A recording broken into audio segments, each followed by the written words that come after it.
এই জঙ্গলটা কত রিস্কে যেতে হচ্ছে দেখো। তো একটা বাস আছে সে সামনে, আর কেউ নেই পিছনে, কেউ নেই। দেখো কত রিস্ক, আমি একা।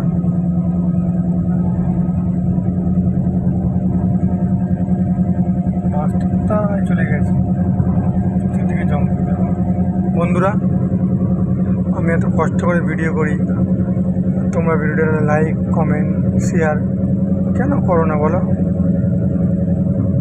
করলে কি হয়? কিছু হবে? ক্ষতি হবে কি? ক্ষতি তো হবে না। একটু লাইক কমেন্ট করে দাও।